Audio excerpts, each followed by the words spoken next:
In recent years, the topic of sexual harassment in the workplace has been brought into the national spotlight, bringing with it renewed awareness about the serious and unacceptable nature of these actions and the severe consequences that follow.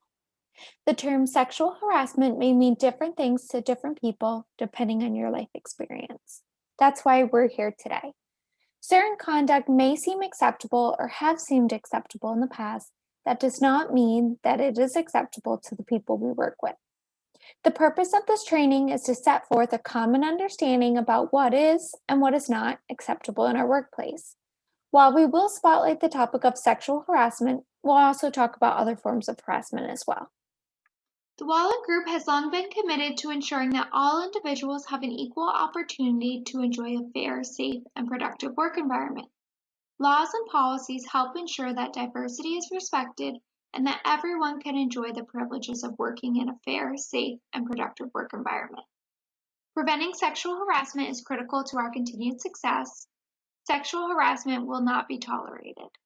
What we mean by that is any harassing behavior will be investigated and the perpetrator or perpetrators will be told to stop. It also means that disciplinary action may be taken if appropriate. We want you to be aware that if the behavior is sufficiently serious, disciplinary action may include termination. And repeated behavior, especially after an employee has been told to stop, is particularly serious and will be dealt with accordingly. This interactive training will help you better understand what is considered sexual harassment. It will also show you how to report sexual harassment in our workplace, as well as the options for reporting workplace sexual harassment to external state and federal agencies that enforce anti-discrimination laws. These reports will be taken seriously and promptly investigated, with effective remedial action taken where appropriate. Sexual harassment is a form of sex discrimination and is unlawful or illegal under federal and state law. Sexual harassment includes harassment on the basis of sex, sexual orientation, self-identified or perceived sex, gender expression, gender identity, and the status of being transgender. Sexual harassment includes unwelcome conduct, which is either of a sexual nature or which is directed at an individual because of that individual's sex when such conduct has the purpose or effect of unreasonably interfering with an individual's work performance or creating an intimidating, hostile, or offensive work environment, even if the reporting individual is not the intended target of the sexual harassment. This is really important to understand that someone could be a bystander, not necessarily the intended target of sexual harassment, and still experience the effect of such conduct unreasonably interfering with their work performance or creating an intimidating, hostile, or offensive environment. Such conduct is made either explicitly or implicitly a term or condition of employment, or when submission to or rejection of such conduct is used as the basis for employment decisions affecting an individual's employment. There are two main types of sexual harassment: hostile environment and quid pro quo sexual harassment. We'll review hostile environment first. A hostile environment on the basis of sex may be created by unwelcome actions such as unwanted words, signs, jokes, pranks, intimidation, physical actions, or violence of a sexual nature. It could also be similar unwelcome actions not of a sexual nature directed at an individual because of that individual's sex. As a reminder, sex is defined as sexual orientation, self-identified or perceived sex, gender expression, gender identity, and the status of being transgender. Hostile environment sexual harassment could include sexual or discriminatory displays or publications anywhere in the workplace, such as displaying pictures, posters, calendars, graffiti, objects, promotional material, reading materials, or other materials that are sexually demeaning or pornographic. This includes such sexual displays on workplace computers or cell phones and sharing such displays while in the workplace. This also includes sexually oriented gestures, noises, remarks, jokes, or comments about a person's sexuality or sexual experience. Hostile environment sexual harassment could also include actions taken against an individual because of that individual's sex, such as Physical acts of a sexual nature, including but not limited to touching, pinching, patting, grabbing, tickling, kissing, hugging, brushing against another employee's body, or poking another employee's body. Interfering with, destroying, or damaging a person's workstation, tools, or equipment, or otherwise interfering with the individual's ability to perform the job. Sabotaging an individual's work, bullying, yelling, and name-calling. Again, for these types of behaviors to constitute a hostile work environment, it must be taken against an individual because of that person's sex. Routine disagreements in the workplace having nothing to do with sex are not what we're talking about here. It's also important to understand that harassment does not need to be severe or pervasive to be unlawful and can be any harassing conduct that consists of more than petty slights or trivial inconveniences. The second main type of sexual harassment is quid pro quo sexual harassment. This occurs when a person in authority trades or tries to trade job benefits for sexual favors. Quid pro quo is a legal term meaning a trade. This type of harassment occurs between an employee and someone with authority, like a supervisor, who has the ability to grant or withhold job benefits. Quid pro quo sexual harassment includes offering or granting better working conditions or opportunities in exchange for a sexual relationship, threatening adverse working conditions like demotions, shift alterations, or work location changes, or denial of opportunities if a sexual relationship is refused. Using pressure, threats, or physical acts to force a sexual relationship, or retaliating for refusing to engage in a sexual relationship. Our company policy actually prohibits behaviors that are not in line with our culture, even if they do not rise to the level of unlawful sexual harassment. We expect all employees working for us to act in a professional and respectful manner. Our culture does not allow for profanity, yelling, or other disrespectful conduct. It's important to understand that what you may think is funny or just a joke may not seem that way to someone else. Everyone has a different comfort level. Refraining from such behavior is the only way to ensure that the workplace remains professional and respectful. The company also has a non-fraternization policy. In order to avoid an actual or perceived conflict of interest, the company prohibits dating between a supervisor and an employee if the employee directly or indirectly reports to that supervisor. Although the company does not prohibit the development of romantic relationships between coworkers not working in the same work site or under supervisor authority with each other, it does require that any such relationship be reported immediately to the Human Resources Director. This policy is considered when assigning, transferring, or promoting an employee. Sexual harassment can occur between any individuals regardless of their sex or gender. New York law protects both employees and non-employees. This is very important to understand that because New York law protects both employees and non-employees, independent contractors and those employed by companies contracting to provide services in the workplace can be targets of sexual harassment as well. The perpetrator of sexual harassment can be anyone in the workplace. The harasser can be a coworker of the recipient. The harasser can be a supervisor or manager. The harasser can be any third party, including a non-employee, customer, visitor, or vendor. Examples of vendors could include truck drivers, property maintenance, and delivery personnel. Harassment can occur whenever and wherever employees are fulfilling their work responsibilities, including in the field at any employer-sponsored events, trainings, traveling during work hours, and office parties. Employee interactions during non-work hours, such as while traveling or at events after work, can have an impact in the workplace. Locations off-site and off-hour activities can be considered extensions of the work environment. Employees can also be the target of sexual harassment through calls, texts, email, and social media. Harassing behavior that in any way affects the work environment is rightly the concern of management. Sex stereotyping occurs when conduct or personality traits are considered inappropriate simply because they may not conform to other people's ideas or perceptions about how individuals of either sex should act or look. harassing a person because that person does not conform to gender stereotypes for appropriate looks, speech, personality, or lifestyle is sexual harassment. Harassment because someone is performing a job that is usually performed or was performed in the past, mostly by persons of a different sex, is sex discrimination. Any employee who has engaged in protected activity is protected by law from being retaliated against because of that protected activity.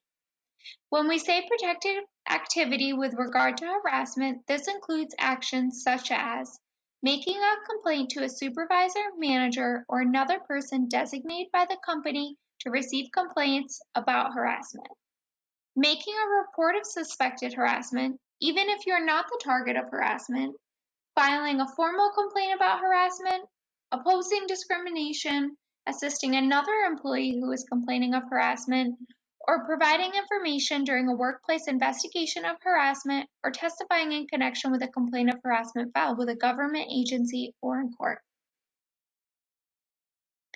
Retaliation is any materially adverse action taken to alter an employee's terms and conditions of employment because that individual engaged in protected activity, such as making a complaint of harassment. Examples of materially adverse action taken to alter an employee's terms and conditions of employment could include demotion, a harmful work schedule, or a location change. Actions taken by the employer that could discourage a reasonable worker from making a complaint about harassment or discrimination could be retaliation if it's done because of the complaint. As a company, we take retaliation very seriously. In addition to investigating any complaints of harassment, we will also investigate any complaints of retaliation.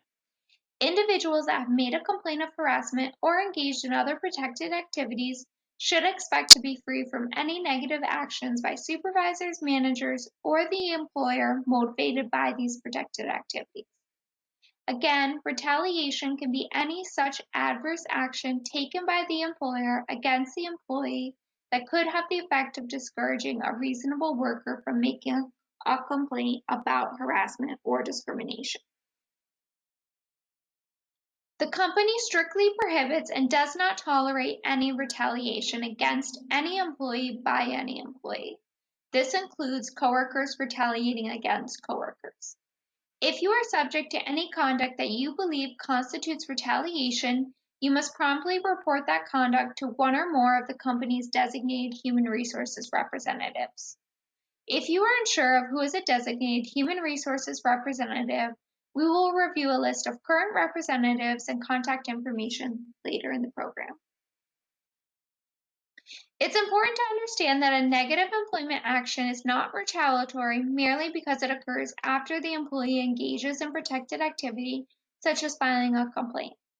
This means that employees continue to be subject to all job requirements and disciplinary rules after having engaged in such activity.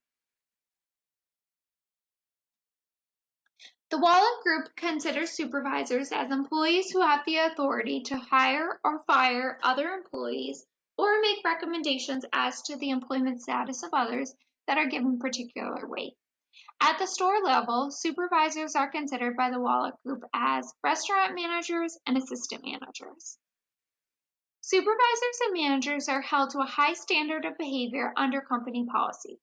As a manager or supervisor, you are placed in a position of authority by the company and must not abuse that authority.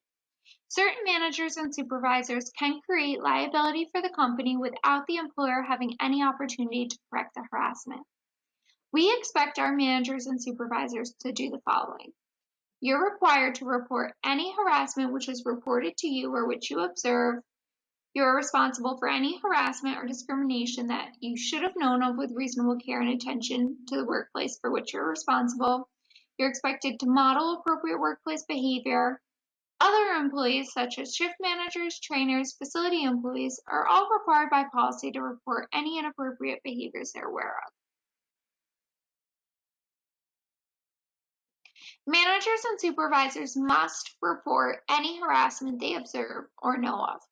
Reporting harassment that is observed or that managers know of is mandatory, meaning required, even if no one is objecting to the harassment. If a supervisor or manager receives a report of harassment or is otherwise aware of harassment, it must be promptly reported to Human Resources without exception. By without exception, we mean that the harassment must be promptly reported to HR, even if you think the conduct is trivial or if the harassed individual asks that it not be reported. Regardless of the surrounding circumstances, reports of harassment or managers otherwise being aware of harassment must always be promptly reported to Human Resources. This is really important to understand. Supervisors and managers will be subject to discipline for failing to report suspected sexual harassment or otherwise knowingly allowing sexual harassment to continue. Supervisors and managers will also be subject to discipline for engaging in any retaliation. Because of the serious nature and potential legal ramifications of sexual harassment in the workplace, let's take a moment to self-reflect on your own behavior in the workplace. Do you tell sexual jokes, make sexual comments at work? Do you forward sexually explicit emails or text messages? Do you touch or hug your colleagues? Or display sexually suggestive pictures? Do you not address any of this behavior when you see it happening in your store or a store you cover for? Walking by an issue and not addressing it is allowing the employees to think that the behavior is okay, therefore allowing it to continue to happen. Are you involved in a relationship with a coworker, or have you attempted relationships with coworkers? These are all risky behaviors which can obviously negatively affect the workplace. It is important to know that even conduct which occurs off hours can still violate our company policy. We cannot stop harassment in the workplace unless management and human resources knows about the harassment. It's everyone's responsibility. Remember, behavior does not need to rise to the level of being a violation of law in order for it to be a violation of our company policy. You're encouraged to report harassment to the persons designated by the company to receive complaints as outlined in our sexual harassment prevention policy and also on the next slide, so that the company can take action. However, in the moment, if you need immediate assistance and you feel comfortable speaking to a member of management, please do so, as a manager may be able to coordinate immediate interim actions, such as ensuring you do not work with an employee you are alleging a sexual harassment complaint about. Remember that you have many members of management available to you, not just the managers at your store level. If you don't feel comfortable speaking to your immediate restaurant manager, you also have an area manager and a director of operations that can be contacted regarding any issues you may be experiencing in your store. We'll provide you with a complaint form to report harassment and file complaints, but if you're more comfortable reporting verbally or in another manner, we're still required to follow the sexual harassment prevention policy by investigating the claims. The complaint form for reporting harassment is always available to you. It can be accessed on ADP under Forms titled Complaint Form for Reporting Harassment. If you believe that you have been subjected to sexual harassment, you're encouraged to complete the complaint form for reporting harassment and submit it via email to employee.relations@walletgroup.net. You may also make reports verbally or in another manner if you feel more comfortable. You can do so by contacting one of the following individuals designated to receive complaints: Joanne Pearson, Director of Human Resources and Employment Counsel; Gina Moranti, Human Resources Business Partner; Stephanie Ramirez, Human Resources Business Partner; and Teresa Pratt, Human Resources Business Partner. You may also contact the company's General Counsel or the Chief Operating Officer. You should report any behavior that you experience or know about that is inappropriate as described in this training, without worrying about whether or not it is unlawful harassment. Unlawful harassment is a high standard to meet. However, our policy prohibits behaviors that would not rise to the level of unlawful harassment. If you are unsure if a behavior rises to the level of unlawful harassment or violates our company policy, you should err on the side of caution and report the behavior to management and human resources. Individuals who report or experience harassment should cooperate with management so a fair investigation can be conducted and any necessary corrective action can be taken. If you report harassment to a manager or supervisor and receive an inappropriate response, such as being told to just ignore it, you may take your complaint to the next level as outlined in our policy under complaint procedures. Anyone who witnesses or becomes aware of potential instances of sexual harassment should report it to an individual designated in the company's policy under complaint procedure. We know that it can be uncomfortable, but it is important to tell coworkers that's not okay when you are uncomfortable about harassment happening in front of you. It's unlawful for an employer to retaliate against you for reporting suspected sexual harassment or assisting in any investigation. If it is determined that an individual has engaged in sexual harassment or retaliation, the person will be subject to disciplinary action up to and including termination. The Wallet Group will investigate all reports of harassment, whether information was reported in verbal or written form. We take each complaint seriously, and to the extent necessary, an investigation will be conducted as soon as possible. The investigation will be kept confidential to the extent possible. Any employee may be required to cooperate as needed in an investigation of suspected sexual harassment.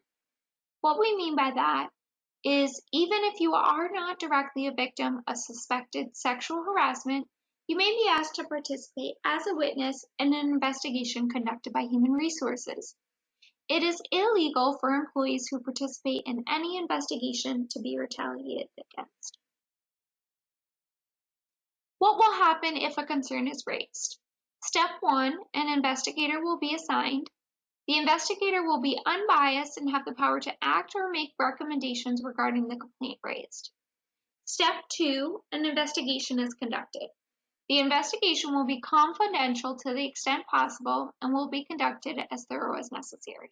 If the investigation finds the complaint of suspected sexual harassment credible, remedial action will be taken by the company. The remedial action will be tailored to stop the harassment. Action taken by the company could include education up to termination of employment. At the conclusion of an investigation, Human Resources will follow up with the complainant to inform them whether the findings substantiated the complaint of suspected sexual harassment. If the investigation found the complaint credible, the complainant would be informed of the general nature of remedial action taken by the company to stop the harassment. Our organization will take appropriate steps to ensure that harassment will not occur in the future. You may be wondering, what is Human Resources' role in responding to complaints of harassment? Here is how we will investigate claims. The person designated will conduct a review of the allegations and take any interim actions as appropriate. This could include putting one or more employees on administrative unpaid leave while the investigation is being conducted. Relevant documents, emails, or phone records may be requested, preserved, and obtained. Interviews may be conducted with parties involved and witnesses. The investigation is documented in some fashion as outlined in the Sexual Harassment Prevention Policy. And the individual who complained and the individuals accused of sexual harassment are generally notified of final determination and that appropriate administrative action has been taken. The best way to prevent harassment is for supervisors and managers to model proper behavior and proactively intervene if you see inappropriate conduct. If an employee comes to you with a complaint, listen, reassure the employee that he or she was right to come forward, and then let the employee know that you are going to notify Human Resources of the complaint. You should then notify Human Resources immediately. Even if you provide the employee with a complaint form, the complaint has still been made verbally to you, so you need to contact Human Resources immediately. It's very important that after the employee has complained that you ensure that the employee is not retaliated against by the perpetrator or anyone else involved. It's critical that managers and crew maintain the confidentiality of the complaint consistent with the need to investigate. This means that discussing the complaint beyond those with a need to know violates company policy and also impedes the ability to perform a neutral investigation. In addition to what we've already outlined, you may also choose to pursue outside legal remedies as outlined in the upcoming slide. A complaint alleging violation of the human rights law may be filed either with the Division of Human Rights or in New York State Supreme Court. Complaints may be filed with the Division of Human Rights anytime within 3 years of the alleged sexual harassment. You do not need to have an attorney to file. If an individual did not file with the Division of Human Rights, they can sue directly in state court under the human rights law within 3 years of the alleged sexual harassment. An individual may not file with the Division of Human Rights if they already filed a human rights law complaint in state court. For more information, visit www.dhr.newyork.gov. An individual can file a complaint with the Equal Employment Opportunity Commission anytime within 300 days from the alleged sexual harassment. You do not need to have an attorney to file. It's also important to know that a complaint must be filed with the Equal Employment Opportunity Commission before you can file in federal court. If an individual files an administrative complaint with the Division of Human Rights, Division of Human Rights will automatically file the complaint with the Equal Employment Opportunity Commission to preserve the right to proceed in federal court. For more information, visit www.eeoc.gov. Many localities also enforce laws protecting individuals from sexual harassment and discrimination. You should contact the county, city, or town in which you live to find out if such a law exists. Harassment may constitute a crime if it involves things like physical touching, coerced physical confinement, or coerced sex acts. You have the right to also contact the local police department if this happens. Workplace harassment can be based on other things and is not just about gender or inappropriate sexual behavior in the workplace.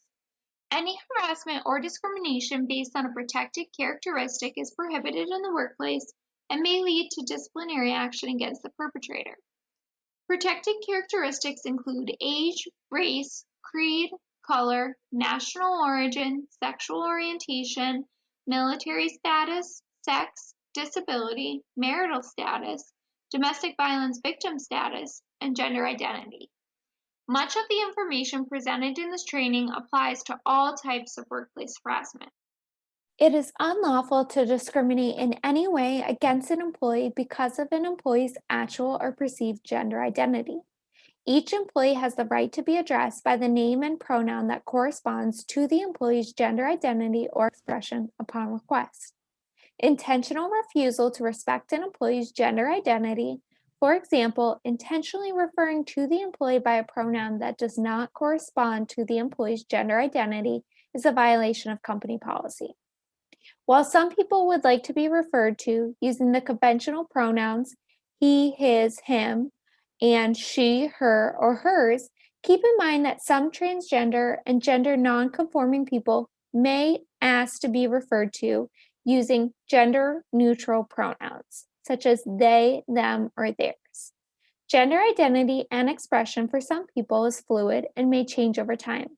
Upon notification from management of a change in name, pronoun, or expression, all employees are expected to respect an employee's desired pronoun or name.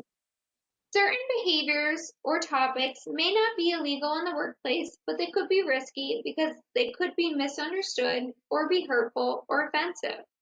Most of these issues are those that could trigger an emotional reaction. As a result, discussing these issues in the workplace can be risky. You should think about your audience and signs that the conversation may be unwelcome when you're in the workplace. Although it may seem obvious, you need to think about where the conversation could end. You may talk about the war in Iraq or Afghanistan, which could lead to a discussion about the number of Arabs in this country. One of the bigger offenders is TV. You could innocently want to discuss a funny show you watched last night. Another is sending or viewing videos or memes. Memes by their nature are meant to cause a reaction. This is not appropriate for the workplace. Humiliating a subordinate or colleague can lead to claims. Employees expect a certain level of professionalism.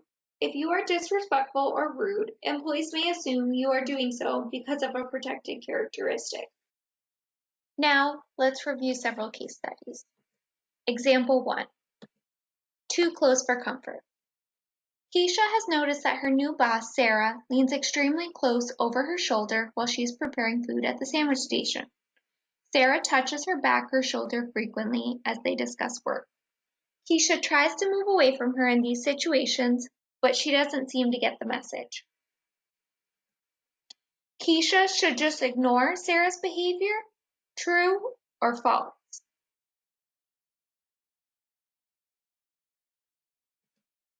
False.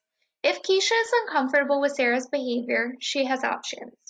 If she feels comfortable doing so, she should tell Sarah to please back off because her closeness and touching make her uncomfortable. Another option is to complain directly to a person designated by the company to receive complaints who will speak with Sarah. There is no reason for Keisha to be uncomfortable in the workplace. There is no valid reason for Sarah to engage in this behavior. Before Keisha gets around to complaining, Sarah brushes up against her back in the drive-thru as she passes Keisha in order for a guest. Keisha is now getting really annoyed but still puts off doing anything about it. Later, Sarah asks Keisha to talk to her in the office about drive-thru times. Sarah traps Keisha in the office after they finish discussing work by standing between her and the door of the small office. Keisha doesn't know what to do, so she moves past her to get out. As she does so, Sarah runs her hand over Keisha's butt. Question 2. Sarah's brushing up against Keisha in the drive-thru could just be inadvertent and does not give Keisha any additional grounds to complain about Sarah. True or false?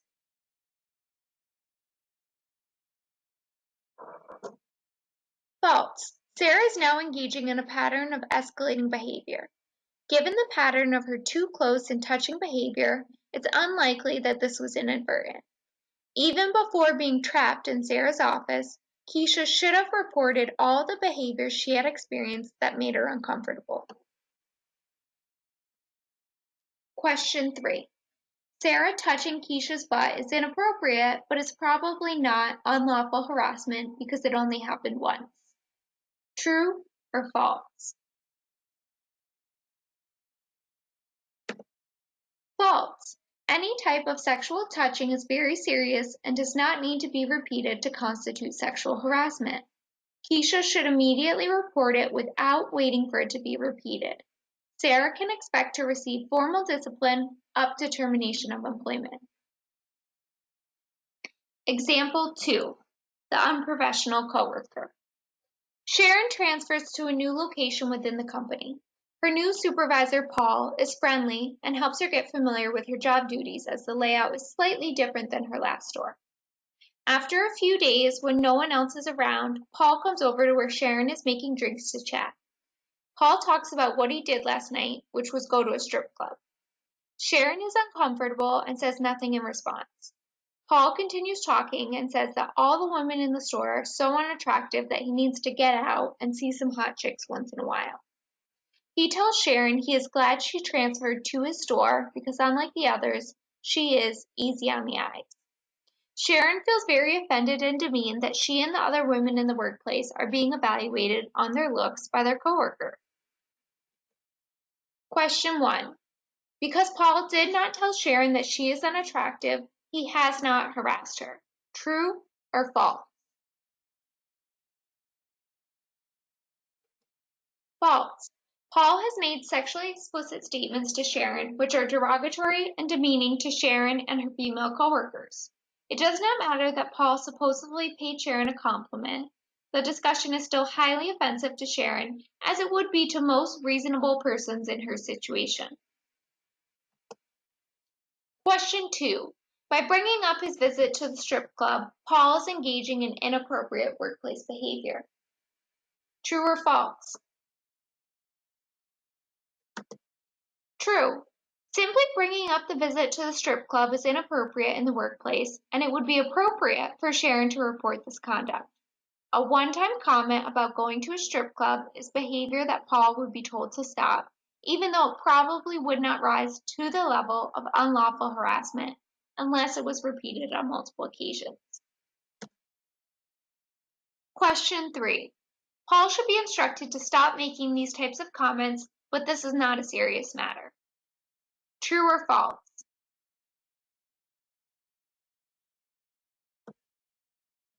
False. Paul's comments about the female employees are a serious matter and show his contempt for women in the workplace. Paul is required to model appropriate behavior and must not exhibit contempt for employees on the basis of sex or any protected characteristic. Example 3, not taking no for an answer. Jasmine's coworker Pedro has just been through a divorce. He drops comments on a few occasions that he is lonely and needs to find a new woman. Jasmine and Pedro have been friendly in the past, and Pedro has given Jasmine rides to and from work because Jasmine doesn't have a car. Pedro asks Jasmine to go on a date with him, dinner and a movie. Jasmine likes Pedro and agrees to go out with him. She enjoys her date with Pedro but decides that a relationship is not a good idea. She thanks Pedro for a nice time but explains that she does not want to have a relationship with him. Pedro waits 2 weeks and then starts pressuring Jasmine for more dates. She refuses, but Pedro does not stop. He keeps asking her to go out with him. Question 1. When Pedro first asked Jasmine for a date, this was sexual harassment.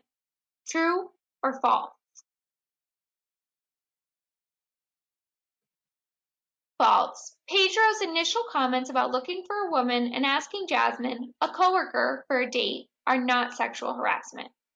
Even if Jasmine had turned Pedro down for the first date, Pedro had done nothing wrong by asking for a date and by making occasional comments that are not sexually explicit about his personal life. Question 2. Jasmine cannot complain of sexual harassment because she went out on a date with Pedro. True or false? False. Being friendly, going on a date, or even having a prior relationship with a coworker does not mean that a coworker has a right to behave as Pedro did towards Jasmine. Pedro must respect Jasmine's wishes and not engage in behavior that has now become inappropriate for the workplace. Jasmine complains to her restaurant manager, and the restaurant manager, as required, reports her complaint to Human Resources.